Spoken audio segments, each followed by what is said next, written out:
Hey, what's up? My name is Jay. I am the inventor of Skittykitts, and today I'm going to show you guys how to play the game. So, the very first thing you do is you choose your character.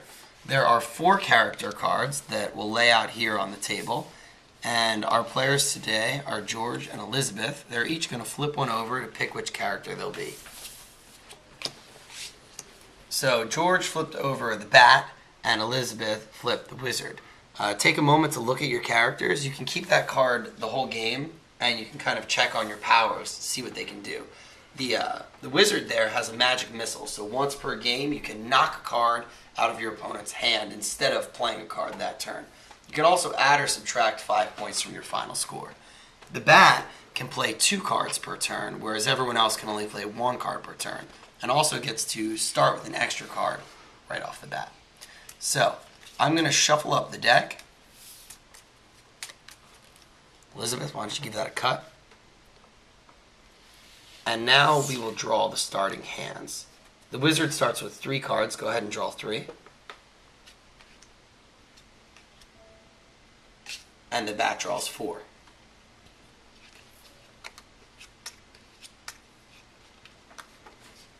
So I'm just going to go over the table really quickly. This right here is the draw pile. Next to the draw pile right here is the boneyard. There's nothing in it right now, but things will get added to it throughout the game. This is the wizard's hand. When you're not looking at your cards, you want to keep your hand like Elizabeth has it, so the number sides are faced up, and your opponent can see that you have 2 zeros and a 10, but they don't know what's on the other side. And the bat here has 3 4s and a 0. Now, in front of each player's hand, there's also a zone. So this is the bat's zone. This is the wizard's zone. So one last time, that's the wizard's hand, the wizard's zone, the draw pile, the boneyard, the bat's zone, and the bat's hand. Now we'll take the first turn. We're all set up and ready to go. The wizard always goes before the bat, so the wizard gets to go first this time. Each turn, you can play 1 card, but you do not have to. So if you choose to play a card, you can play it on either side. You can either play it for points, so this is worth 10 points because it says 10. So if you put that there, you'd have 10 points. Or you can give it to him and he'd have 10 points. The object of the game is to get the most points when the game ends, but in Skittykitts, even that can change. So you have to stay on your toes and be ready to adapt. So for your first turn, what would you like to do? All right. So she has given George minus 100 points. And just say the name of the card out loud, I guess, when you play it. So at the end of your turn, you always draw. Great. And you always draw whether you play a card or not. Okay, I'm going to play 0 points in my own zone. All right. I'm going to just draw. So the bat has negative 100, and it is the wizard's turn again. I am going to draw. Okay. I'm going to also just draw this turn.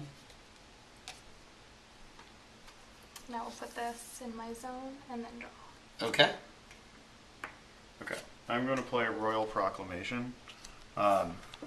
So that says that you can move 1 card from any player's zone into any other zone. So which card are you going to move? Minus 100 points into her zone. Okay, and at the end of your turn, you always draw.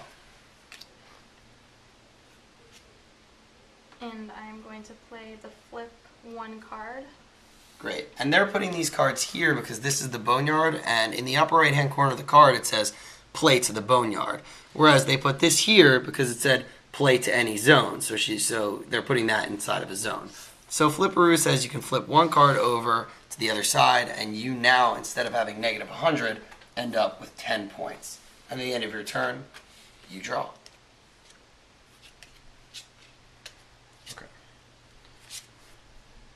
It's my turn. I'm going to just draw. No. Your turn, wizard.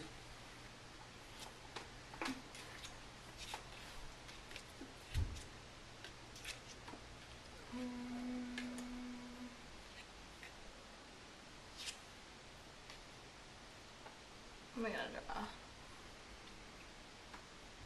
All right, Pat, you're up. I'm going to play the skeleton card. So the skeleton card can actually become any other card that's currently in the boneyard.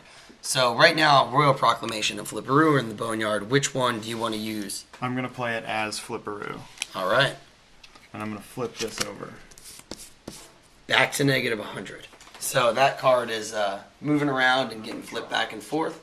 The bat draws, and it's the wizard's turn once again. I'm gonna play Nope. All right. So this card is special. You may play it at any time. You yell out Nope. And then the last card that someone tried to play moves to the Boneyard, taking no effect. So the skeleton still lands in the Boneyard, but it doesn't take any effect, meaning that yes. Once again, that 10, which has kind of been flipped back and forth and gone all over the place, is again 10 points. And this is played to the Abyss.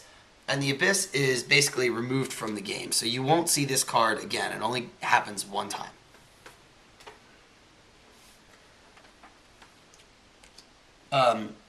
You can play a card if you want to, if you played no at any time during his turn, or you can just draw.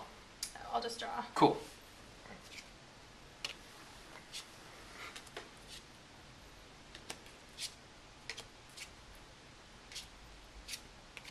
I'm going to play The Wizard Cannot Win the Game. All right. So, as I said, sometimes in Skittykitts, even how to win can change. So even if the game ended right now and you had the most points, you still wouldn't win. You cannot win. So it's pretty imperative that you take care of that.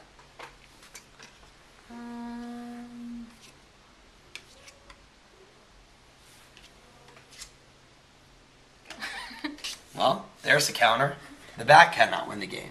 And at the end of your turn, you always draw. Alright. I'm going to play Incinerate. Okay, choose one card from any zone and incinerate it out of existence. I'm going to destroy The Bat Cannot Win the Game. And it goes to the Abyss.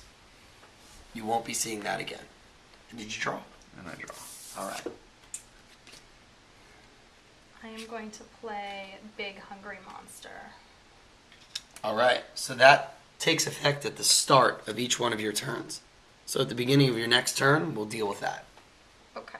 And there are no cards left to draw, so it's the bat's turn. I'm going to play Bloodsucking Fangs. Bloodsucking Fang says, take one card from any zone and move that card into your hand. So which card are you taking? I will be taking 2 because I'm the bat. Wow. If played by the bat may take 2 cards. I'm going to steal this. And I'm going to steal this. Brutal. Do I still get to play that because I already flipped it, or no? Unfortunately, the Big Hungry Monster eats at the start of your turn, and you will not have the Big Hungry Monster there, so nothing will happen at the start of your turn. But you do have 4 cards left. Maybe one of them can help you out.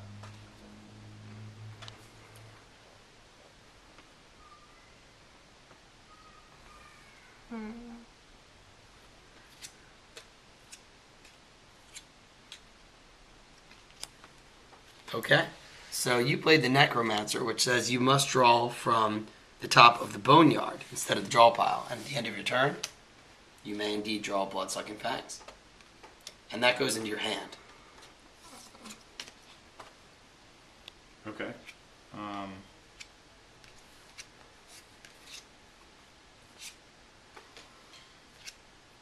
Let's see. I'm going to recycle. Okay, Recycle says shuffle the Boneyard, including Recycle, into the draw pile. At the end of your turn, draw an extra card. So I will take this and shuffle it up. And what used to be the Boneyard will now become the draw pile. Why don't you give that a cut?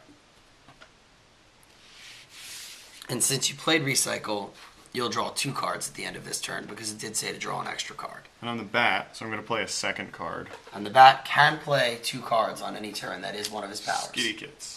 All right, yell out Skittykitts. Each player, including you, takes 1 more turn, and then the game ends. So this will be your last turn, and Skittykitts goes to the Abyss. I'm going to draw my cards from recycle. So, And where do you play that card to? the Boneyard. Fantastic. And then, There you go. Bloodsucking Fangs lets you take that back to your hand. And you are the Necromancer. so then I take this back. Exactly. Okay. My last turn.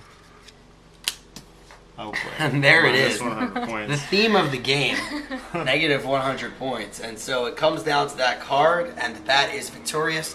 Congratulations, bat. Wizard, nice try. You can add 5 points to your final score and only lose by negative 95. Yay! All right.